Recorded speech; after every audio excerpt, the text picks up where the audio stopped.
All rise.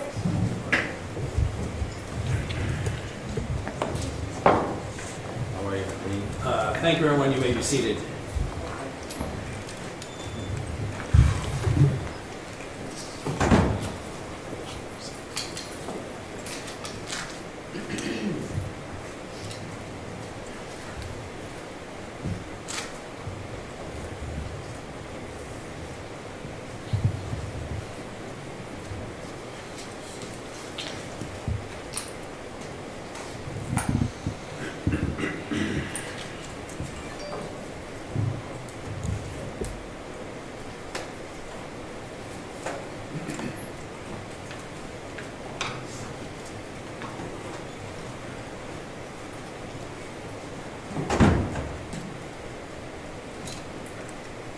Okay, if we're all set, we are here on the record, and this is case 628608. This is State of Ohio versus Jalen Miller. Mr. Miller is present in court today with his attorney, John Gibbons, and here on behalf of the State of Ohio is Assistant County Prosecuting Attorney John Kirkland and Yasmin Hussain.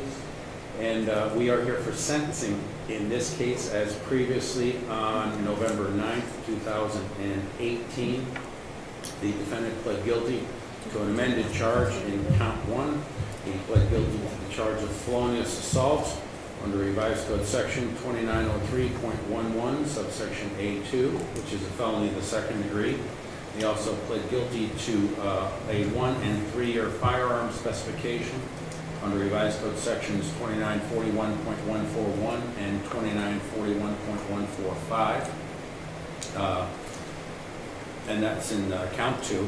The defendant also pled guilty to the charge in count 3 as amended. That was the charge of aggravated robbery under revised code section 2911.01 subsection A1, which is a felony of the first degree. And he also pled guilty to the same 2 firearm specifications under 2941.141 and 145. The defendant also pled guilty to the charge in count 6 as amended. That was receiving stolen property motor vehicle, a violation of revised code section 2913.51 subsection A. That's a felony of the 4th degree. Now the highest level charge is the felony 1. That's subject to a potential prison sentence of between 3 and 11 years, a fine of not to exceed $20,000. It is also subject to the 1 and 3 year firearm specifications, which we'll deal with in a moment in terms of the merger. And it is subject to a term of imprisonment, in other words, mandatory because of the firearm specifications, and it's also subject to 5 years of mandatory post-release control. The felony 2 is subject to a potential prison sentence between 2 and 8 years, a fine of not to exceed $15,000. It is an offense which would normally be eligible for community control, but there are the firearm specifications associated with that charge as well, making a prison sentence mandatory. And the felony 4, and that's also subject to 5 years of post-release control.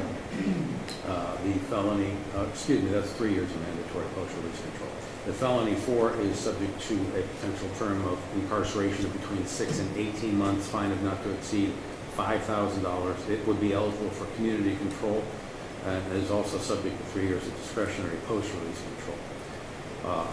The court has now the opportunity to review not only the pre-sentence investigation report that was completed by the Cuyahoga County Adult Probation Department in this matter, and the court has made that report available to counsel. The court has also reviewed the mitigation of penalty report completed by the Court Psychiatric Clinic, dated February 1, 2019.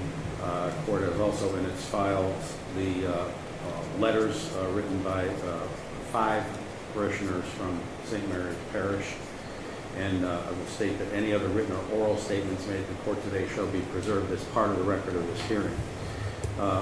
Now, we are here for sentencing Mr. Miller, and before I do determine the sentence to impose, I'll give both you and your attorney a chance to be heard on the record. People in support also would have the opportunity to be heard. I'll hear from the state of Ohio. Victim or victims' representatives may also be heard. We do have to cover a preliminary matter before we get started here, and that would be as to the allied offenses in counts 2 and 3. I believe the state would concede that these are allied offenses of similar import. Therefore, they would merge for sentencing purposes. The state would go forward to sentencing on only one of the charges, being either count 2 or 3. That's correct, Your Honor. The state would elect count 3, the aggravated robbery, Your Honor, and felony, the first 3 with the firearm specifications, as the court has already indicated that they're on that count. All right, and I'm sure there'll be no objection to that. All right. All right, so we'll go forward on that basis on counts 3 and 6 for sentencing purposes, and certainly will allow counsel for the defendant, Mr. Gibbons, to be heard first in mitigation. Your Honor, thank you. Your Honor, thank you for PSI, especially the psychiatric evaluation. The defendant is, or was, since 16 years of age. He is now 17. He will not be 18 until, I believe, May 31st of this year. He's been locked up in the juvenile detention center and in the county jail for about 14 months. So I'm certain that the court will grant him credit for time served. Your Honor, the psychiatric evaluation, as it is very interesting because it reveals that basically the last several years he's been in group homes, things of that nature. He had family problems at home. He's one of 6 children. He never met, or he did meet very briefly, his natural father, but the natural father was never in the picture. Interestingly, Your Honor, he has been on antipsychotic medication. I'm not sure how that came about because he has a bipolar disorder. There's some indication of depression, although it's not specified. But most noteworthy, Your Honor, he admits that he has been a heavy user of marijuana since the age of 13. Now, he tells me that his family tried to get him to stop, couldn't get him to stop.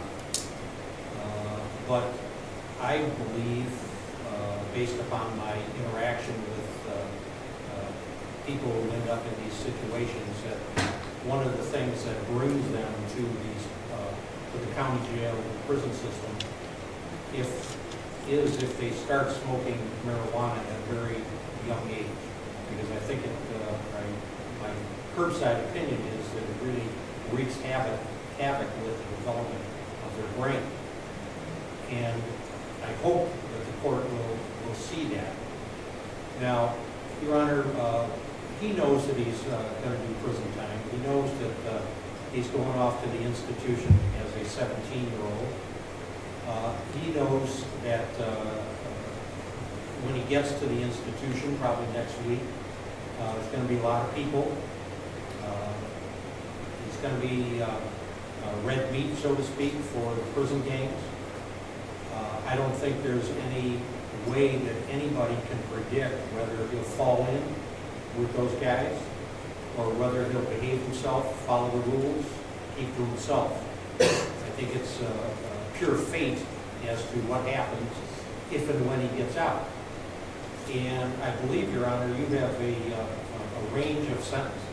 If you feel, based upon all of these indications of the PSI, the event itself, and the psychiatric evaluation, that he's a vicious little punk, you will give him a stiff sentence.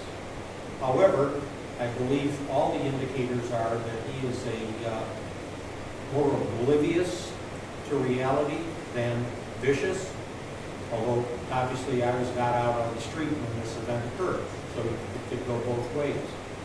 But I would ask you to listen to his statement of contrition, if we can use that word. He didn't know Father Kuzmi, strictly a random situation, a victim that they picked on. And Your Honor, he's going to do a long stretch, and it's up to you to determine whether you can see fit to shave some years off that stretch. If you think that he is not a vicious little punk, and if you feel that he has some redeeming qualities about him. Now, from day one, when I began representing him, he has not given me one bit of a problem. He has been very respectful to me. He has never denied his responsibility and culpability in this incident.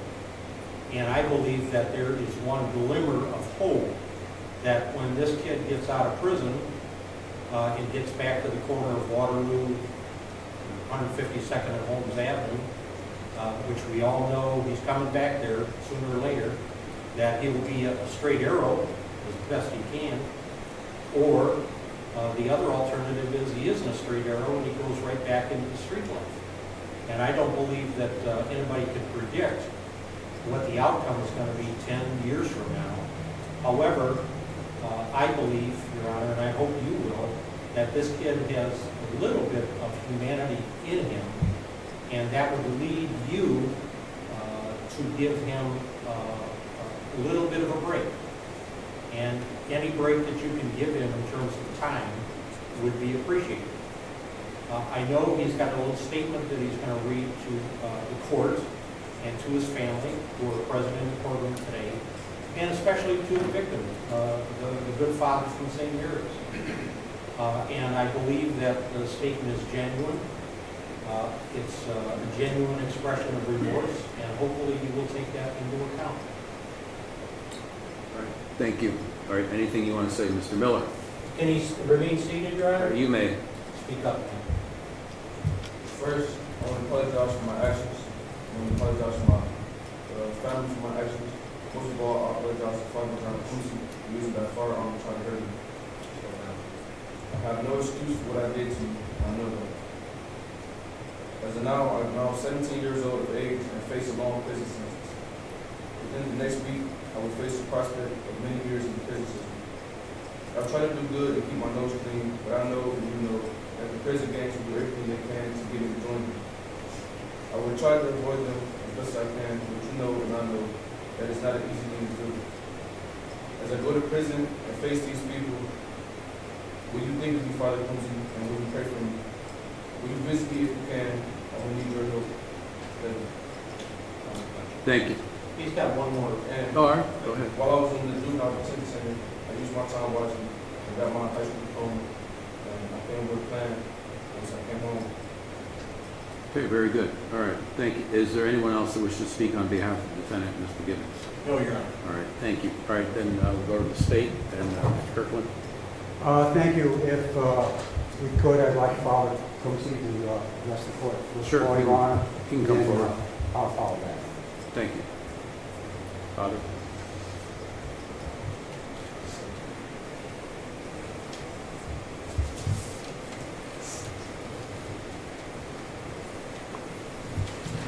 Your Honor, Jalen, first of all, I would like to thank you for the apology. I'll tell you, if I had it in my power, I wish I could turn the clock back to that evening of December 11th, 2017. I wish I would have stayed in the house maybe a half hour more. I wish the decision that you made would have been different than the one that you chose to do. But I can't change what happened, and no one else can change what happened. For every action, there is a reaction, and for everything that we do, there is accountability. I truly feel sorry that you chose to make some pretty bad decisions. And I feel bad that now you have to face the consequences of those decisions. But that's how life is. Sometimes, most of the time, life can be very hard. When I saw the gun that you were holding and then fired at me, I admit that I was scared. I was scared to death. And I think you were probably scared too. But holding a gun and shooting at someone may have given you a sense of bravado at that time. that you are proving your manhood, but guns do not make you a man. Responsibility makes the man. And how quickly those feelings of being the man melt away, and you face the consequences of your actions, and you find yourself nothing more than just a scared teenager. Guns are not toys. They are weapons that can hurt. They are weapons that can kill. And what I hope you understand is that when you're dead forever. In the book of Ecclesiastes from the Old Testament, it's written that there is an appointed time for everything under the sun. Maybe it was the appointed time for you to choose to attack me that evening and to be apprehended, because maybe it was a time to save you from doing something far worse, and an attack that would have been more harmful to another person and even to yourself. Even from the bad decisions that we make, we can learn important lessons. And I hope and I pray that God bless you with the gift of wisdom, the wisdom to make right decisions. Your manhood is not determined by a gun. Your manhood rests on showing responsibility, of learning from your mistakes, of opening your mind to true wisdom, of finding courage and strength from God who gave you only one life to live. And I pray that you respect your life and the lives of others, and that you continue to stay in the light of wisdom and right judgment. From the things that I've heard in this courtroom, I think you're well on that route. And I hope and I pray that this will be an opportunity for you to truly change your life around. And you're invited me to come to visit you. I'll take you up on that. Thank you. Thank you, Father. Your Honor, I know the court has previously seen some of the video on it. I'd just like to play some short clips that refresh the court's memory and also highlight the role of young Mr. Miller in what happened here, Your Honor. Okay. First of all, we'll start with this is actually Father Comte who was going up to close up and check some of the buildings at St. Mary's on that evening on 12/11 of 2017. You notice there you see he goes into the building, you see two men come from there, walk where he was, and then turn around and go back the other way, Your Honor. One of those was Mr. Miller.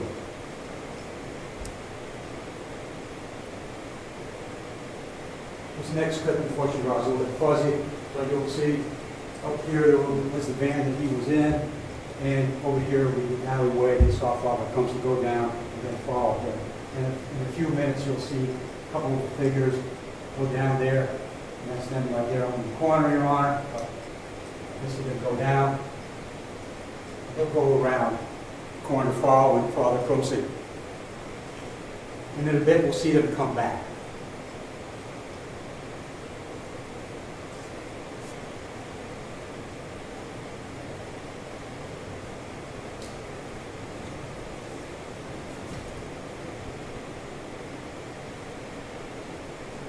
Here they are again, Your Honor. They come back and they hide back in here. I believe there's some bushes or a tree or something along those lines. We see them up, and that's where they go.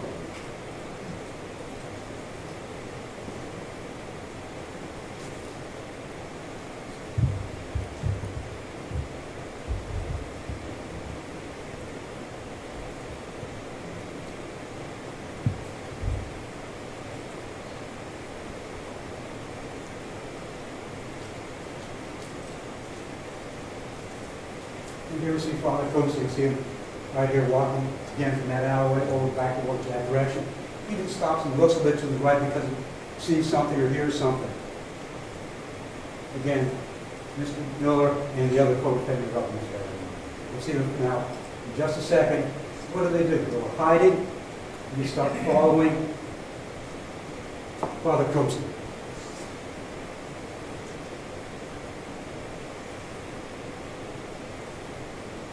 This is the last clip, Your Honor. We'll take up much more of the court's time.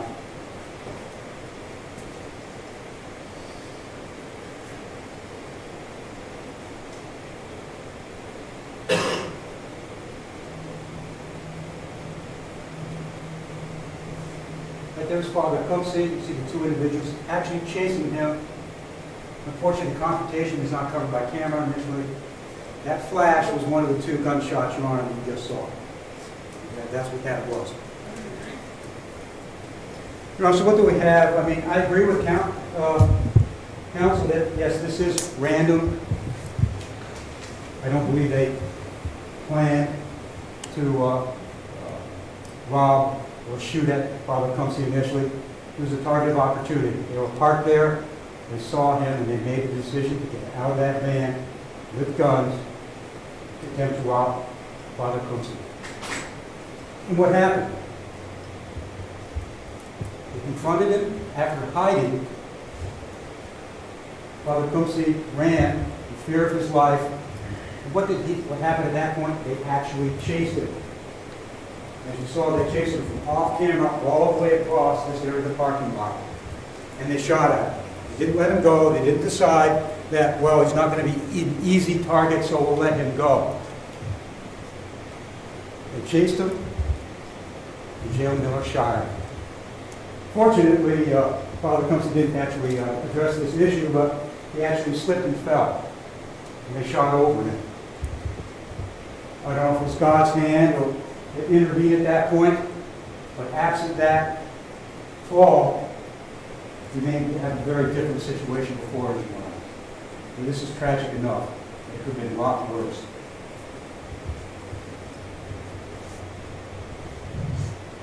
Now, counsel has highlighted some of the mitigation report regarding young Mr. Miller's history, and I do not dispute any of that. He was in a group home, a number of group homes over a period of time, including one in this general area. But I'd also like to read something else from the mitigation and penalty report. The psychologist wrote this into her report. And she stated, his ability to recognize hazards was good. His responses to hypothetical scenarios intended to assess judgment revealed no deficits in this area. What that means to me, Your Honors, he knew exactly what he was doing. This is not an issue that he had a problem with assessing the risks, or he had judgment issues, Your Honor. He knew what he was doing. This was a conscious decision on his part.